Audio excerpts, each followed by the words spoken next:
Good evening, ladies and gentlemen. Welcome to Reference Point. I'm your host, Dave Cokerhook, and this evening I have three guests at the table, and you can see we're at a rectangular table, not the typical round table, because we have three folks here this evening representing the College of Adaptive Arts. You may or may not have heard of the College of Adaptive Arts, but you're certainly going to know more about it as we go through our show today. So I want to introduce you. Immediately to my left is Dr. Pamela Lindsay, who's one of the co-founders and the Director of Research and Programs at the college. Yes. Dr. Lindsay, thank you for being here. Thank you for having us. And then to her left is the other co-founder, Deanna Persai, who's the Executive Director there at the college. So ladies, thank you for being here. Welcome to Reference Point. Pleasure to have you here. Thank you for having us. Here. And way down at the far end of the table is Joe Siecinski, who has been on your board of directors, I understand, for quite some time, and is an executive board member. Joe, thank you for coming and welcome to Reference Point. It's an honor and privilege to be here, Dave. Thanks for inviting us. Cool.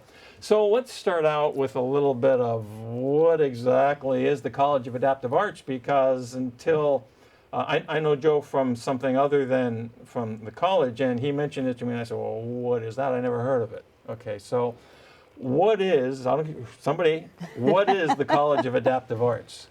It's a brand new model of collegiate education for adults who historically have not had access to those types of options. Adults with all differing abilities. We have students with a whole range of special needs, Down syndrome, autism, you name it, but ultimately they find us because they're looking for continued education that's lifelong. Mm-hmm. And where a lot of programs leave off when they're around 22, 23 is right when a lot of them are starting to kick in. When you say programs leave off at 22, 23, what are we talking about here? I mean, that's a college age kind of a situation, It is, right? yeah. Do you want to speak Sure. to that? So in the field of special education for the public school system, by law, students can attend the K-12 system up until age 22. Oh, yeah, okay. So from 18 to 22, they're called post-secondary programs, and they're funded through the K-12 system. Okay. And so that's a mandatory law that is afforded to adults with special needs. Now, is that in California only, or is that nationwide? Nationwide. So that's a national program. That is okay. national. Okay. Yep, that's a national phenomenon. Okay, Yep. very cool. Yep, and so they know that they have access to public education up until age 22. After that, many of them are not able to access the educational curriculum in a traditionally accredited program. An associate's degree, that's just not going to be in their cards. Right. But really, like Dr. Pam said, that's just developmentally the time that so many of them are starting to mature and really, decide what they want to do and learn their passions. And it's the same time where so much of the education goes away for them. Got it. Yeah. Okay. So you two ladies are the co-founders of this organization, and how did that come about? How do you know each other? Well, we met when we were both working with the children's program of kids with special needs, and a lot of the adults were getting close to the point of aging out of that program because it went, like most programs do, to 22. To 22. And so we thought, let's put something together for the next stage of their learning. Originally, we had thought, well, Dee has a background in special ed policy and master's in special ed. At the time, my master's was in theater and theater education. Okay. And using theater with special needs individuals with creative curriculum. So it was had two peas in a pod, the same person but switched. Got it. Yeah, All right. yeah. And Dee had spent time doing theater and performing arts with her sister. My sister, Yeah, you can speak more to that. And my daughter has autism, and I had Okay. worked with her. So when we met, we just, became instant soul sisters. All right. And thought, okay, what do we do to take this to the next level? And originally we thought, well, let's do a performing arts conservatory. But then very quickly held some town halls and talked to families and the students that would come. And they let us know that they'd love to also study reading and math and science. And okay. can I get a diploma like my brother just did? And there's no reason not to. I mean, we've seen these stories on like 60 Minutes are talking about certain kids. And certain points on the autism spectrum where their ability to do very detailed, focused activity on computer systems is just like beyond what some other people can do, because they can focus on it, and then they're not get distracted by other stuff. So that's really very interesting that you're offering a way for people in that environment to be able to get higher levels of education. I think that's awesome. Thank you. Joe, how was it that you became affiliated? Not you weren't there when. Not when they started. You weren't in the same place where they started, No, okay? my son was actually going to a school that was helping out, and they were right next door, and I saw their sign, and I walked in and said, "What do you guys do?" And Dee was there, and she told me, I said, "What can I do to help?" And that was a long time ago. A long time ago. And I've been able to help out a little bit wherever I can ever since. It's been my honor and privilege to help out. And, Certainly. And just watch. And we've grown, but by his guidance, we've grown over 2,000% since we started in 2009. We're not operationally sustainable yet because this is a new niche. Right. Providing education to adults with intellectual differences. So we didn't start out with a lot of funding, but we've grown over 2,000%, and it's Joe and the team that he's brought into place and all of the fiscal, policies that we put into place, and we're very mindful of our resources, and we're very proud of the team that we've compiled. Cool. From where we started, I look back and it was like this one room. I don't remember how many students there were, but to where we are today, at a campus with West Valley College, and we're just getting going. Yes. That's what's the cool part. We're just tipping the iceberg of the students that we're starting to reach, that are so hungry to learn and to contribute and to show the value that they can provide to the community. Cool. I want to get into a little bit more depth into this, learn more about how this all came together, et cetera, et cetera. But first, we do have a video clip. I understand KGO just recently did something there at the college, and I think we have a 2-minute clip or so that talks about what it is that you do, and so we'll use that as a foundation to go to the next conversation. Okay.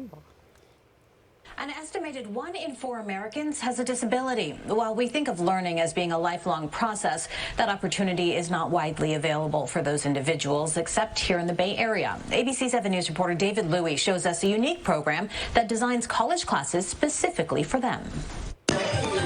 Classes here at the College of Adaptive Arts show so much enthusiasm and desire there is to learn and to grow. Public education for persons with disabilities ends at adulthood, closing doors of the kind of curiosity everyone has to keep learning. I've been taking voiceovers and also music appreciation and also speaking with confidence. Michael ODUMA is one of 171 students enrolled this quarter. The students are the ones that ask for these classes, and so since each class is just 1 quarter, we can find new classes with new professors in the community, and it keeps growing. Courses offered include theater arts, poetry, Spanish, and healthy cooking, to name a few. If we try to create something, it's okay. But when we listen to them and what they want, what they need to learn, what they're excited about, that's when it really works. What's important is that it's a safe learning space. There are no tests and no homework. Classes are held on the campus of West Valley College. There really are no other resources other than daycare programs, adult daycare programs, which are not providing the kind of stimulation and learning that College of Adaptive Arts does. Taliban is like this. Instructor Joseph SCHMITZ teaches drama. He's with the San Francisco Shakespeare Festival. In 5 minutes, you see them happy and excited and engaged in doing all these forms of expression and physical activity that they didn't think they were going to be capable of. It's like, my day's done here. That sense of discovery that everyone can learn something new provides excitement and the joy of achievement. It's really good. It's awesome. It can also lead to a diploma. In Saratoga, David Louie, ABC 7 News. Fantastic, fantastic. So the last thing it said at the end was it can lead to a diploma. Yes. What exactly does that mean?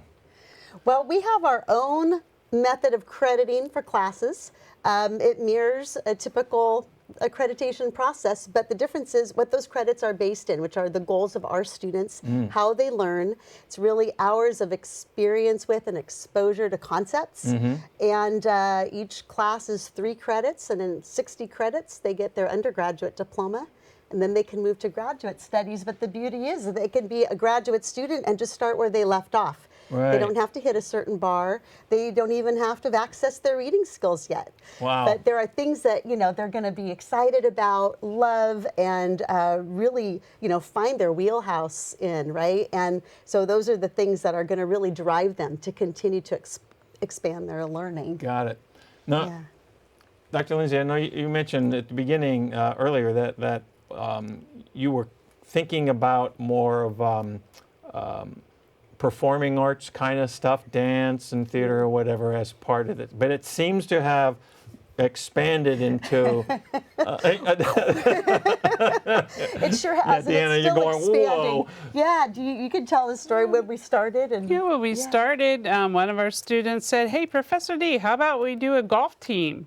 And I'm like, okay, you know, and so for 2 years, I call myself the only college coach in California, the golf coach that didn't play golf. But we just make it happen. And early on, they wanted to do poetry. And so we found a professor of poetry, and they really embraced academics and reading and writing. And so, you know, we just kind of listened to the students. In our 10th year, we inaugurated a school of business. Oh, Yep. Talk about that. Yep. Were you involved in that, Joe? We were involved, yes. Yes, we were. Yes. Absolutely. Absolutely. It was. So Yep. what is this School of Business? What do you address in the School of Sure. Business?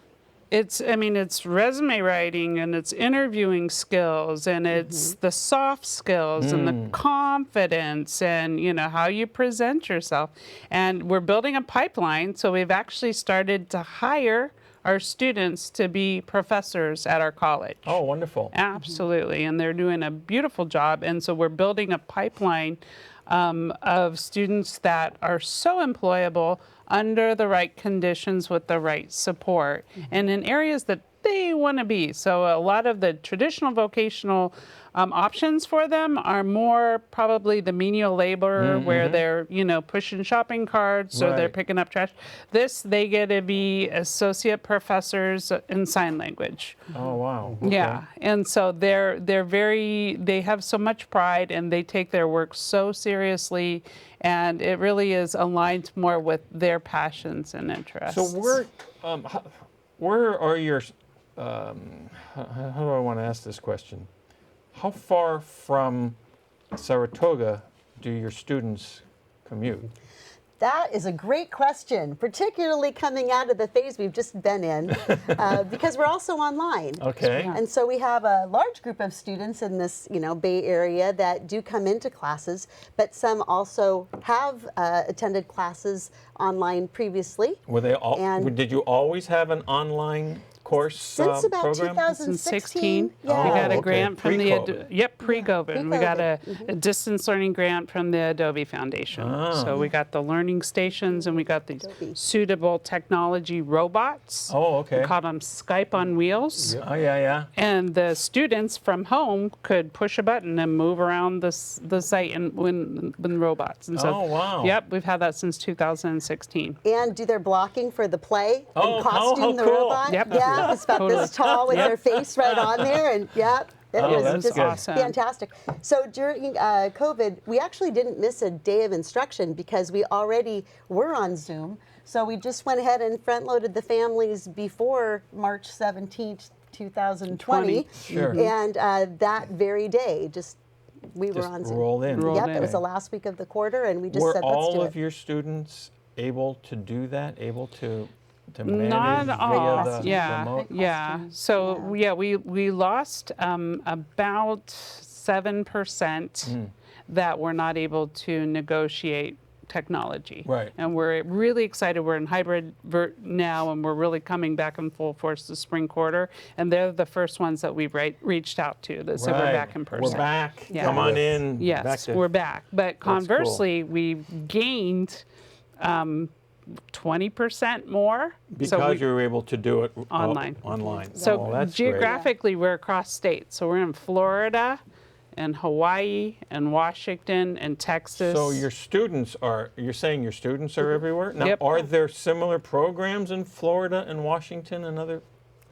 No, and we are trying so hard to find them. A lot of them end 22, 23. They might be on a college campus, but it's not this lifelong model like a community college would offer to anyone at any age. Our oldest student is now 72. 2 or 3. Oh, wow. Yep. Our youngest, of course, is 18. Yep. He'd be 18 years old to join.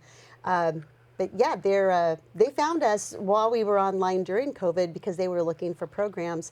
And now, thankfully, we've been able to find adults in other areas that can access education. Okay. Our goal is to replicate. We want to take it all across the state. We want to take it nationwide. Sure. And the model's built to do it. And we have some instructors, too, who live in other states as well. Oh, because they're providing their services via Zoom. That's right. Via Zoom. And also, we have a huge focus on global awareness and connecting the students globally.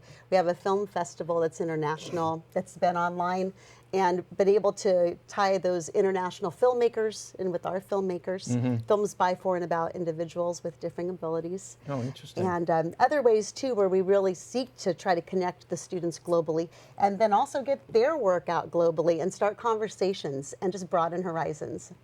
Cool. Joe, what have you seen in the community as a result? Because you're more, these ladies are working with the students and in the college day in, day out. What have you seen in the community? It's amazing. If someone comes and does a tour, and just once they see that tour and they see the faces of our students just light up, you just can't help but, what can we do to help? It's amazing that our students are just so intuitive about everything. It's you've got to experience it. You've got to come take a tour. And what's so cool about what we're doing, what they're doing, I just get to help out, is it's a scalable model. We can roll this out nationwide, globally. It is replicatable everywhere to help all of our students that don't have access to lifelong learning. Yeah. So it's just a huge opportunity that we're running with, and we've scraped from almost nothing to getting to where we're actually co-located on a community college campus. Yeah. It's amazing at how far we've come and how far we're going to go. Yep. Yeah, exactly. Yeah. I mean, that's a great thing that you were able to find this location at West Valley. So how did that come about? Was that something you managed we actually set a goal, I think, 3 years ago. Yep. 3 years ago, we set a goal of we want to get on a community college campus. And actually a college campus. Yeah, just college campus. And we worked, I mean, every college around here we've talked to somebody at, and West Valley embraced the idea, and now we're co-located there. And it's just I got goosebumps just thinking about it. And you should see the students that have come on campus now and how tall, how proud they are. They are on a real college campus learning, and it's really palpable, the joy. So what was it that resonated at West Valley versus any other of the either community colleges or small colleges in the Bay Area? I've been pounding the pavement a lot in the last couple of years, talking to all of them, and all of them have been so kind and so welcoming and saying, wow, this is an amazing idea. Many of the community colleges are really strapped for space. Oh, yeah. Okay. And so it really came down to, we love what you do, please keep going. San Jose State, everybody loves what we're doing, but right now, and that's, our next challenge is to help figure out how to embed this layer of education in every college campus. I know it's possible. Chancellor Brad Davis and the team happened to have a portable that had been slated to be demolished. Oh, okay. They really did, yep. And they heard the call, and they came and took a tour and saw our students and said, wow, yeah, we'd like to help and give you guys space. So now, are any of the other colleges in the area, or even, I guess, at the high school level, do they have are they feeder locations for what you're doing? Do they have students that are looking for this continuing education process and whatnot? There are so many just in our community right here, but in every community that can use a program like this. Sure. And that's one reason why we're so excited and working all the time to be able to replicate. If somebody else wants to start a college, we will give them everything we got. Yeah. Let's transfer credits. I get that. I guess what I'm wondering is there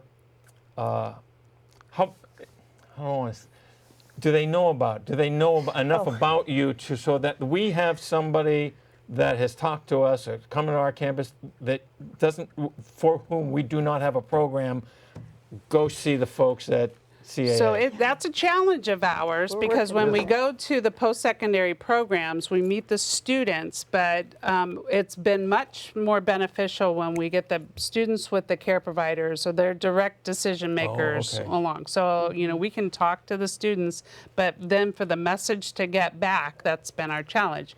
We, as of 2016, have been vendorized with the San Andreas Regional Center, which is one of 21 regional centers around California. So when the regional center took us on and gave us a code, they're the ones that work with the adults, 22 and up. And now we're in 7 regional centers across the state. And our goal in 2022 is to get a courtesy vendorization in all 21.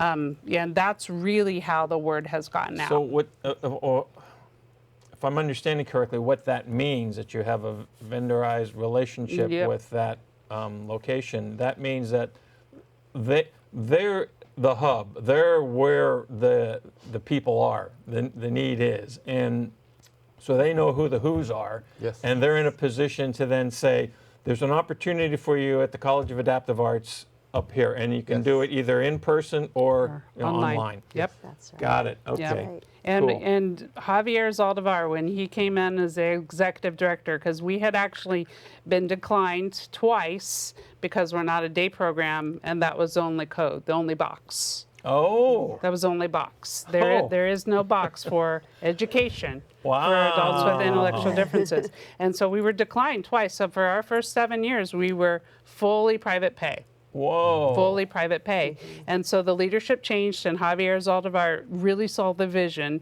of this innovative collegiate model. He found us a budget code. It's not education, it's adult training, individual and adult training. Yeah, that and works. so legislatively with our executive board, we're going to be approaching the state to try to get a brand new budget code that really is focused on education for adults with intellectual differences. Neat. That would be very cool. So can you use the code you have with other, what did you call the San Andreas group, as a what? Regional center. Regional center. You can use that same code at other regional centers? Yes. Correct. I guess I saw the thumbs up there. That was, absolutely. That's Yes, my we emoji can. thumb. Yep. Yeah. My Zoom thumb. And what often happens is that if a student family in that other regional center will hear about us, they'll want to take classes, and then they'll ask their regional center, and then Can that we do leads this? them to us. Got it. and- Okay. and we work Okay. it out. Cool. So the expansion opportunities are pretty broad. It's not like there isn't a need, but the opportunity has not been there because the system was not structured to be able to accommodate the concept. Yeah, and a lot of families go, oh, my kid can't go to college. What are you talking about? My kid can't read, or my kid can't take tests, and so there's this fear. That's interesting. Yeah, like my kid is disabled. They can't come to college, and we're like, hey, just come in. We don't do tests. We don't do homework. We have homework. It's optional. Yeah. You don't get in trouble. There's no papers to write. No stress. You don't even have to be able to speak. So you give the student the opportunity to engage to the level that they feel comfortable with. And I'm guessing that as they do that, they start to push the envelope. Unbelievably so. Yeah, Oh, they're learning in areas that they really want to learn. They've chosen to be there. They're excited about it, and they want to do more. It's about bringing out. Educata means to bring out. And that's what we do is we bring out the skills and the passion of the students rather than try to shove it in. And it brings out, you just see them flourish and blossom. It's amazing. And not only, I mean, we've got 10, what are all the different, 10 schools of study. What are they all? I know there's... We have dance, theater, music, health and wellness, science and technology, business, visual arts, digital media arts, digital media studies now, which was radio, television, film, and now it's broadened because of the students. Right. What did I not say? Communications, which houses our language arts and language studies and also social studies. And which one have we not mentioned? Dance, music, library. The library. And library arts, which houses our research, which they can do however it works. Very cool. Have a question, figure out some data, and share it. I have to interrupt you for a moment. I get excited. Well, that's good but we only have 2 minutes left in the show, so I'm going to ask you folks if you wouldn't mind sticking around so that we can do another segment, reference point, on this topic. Would that be okay? Would the three of you be willing to stick? Okay, good. Of course. All right, cool. So finish your thoughts. Sorry to interrupt. Well, to wrap up, you must come and take a tour at the college. Go to www.collegeofadaptivearts.org, and on the upper right-hand side it says Take a Tour. Click on Take a Tour, and it'll change your life. Cool. Very good. All right, so I think we've still got about a minute and 15 seconds, which is cool. So thank you for that wrap up, Joe. So what I'd like to do when we come back is we're going to start talking. I'd like to know more about your personal stories, because I think each of you have a story to tell that it ties into this topic and how it impacts you personally. And I'd like to know if that's okay. I wouldn't mind knowing more about that. Sure. Absolutely. And I do want to talk a little bit more about the kinds of activities at the different schools of learning that you have, and we'll get into that too. So, well, this has been a great beginning to this conversation on the College of Adaptive Arts. I want to thank Dr. Lindsay. I want to thank Deanna and Joe out here for joining us. And ladies and gentlemen, stick around because we're going to do another episode here, and we'll definitely see you next time on Reference Point.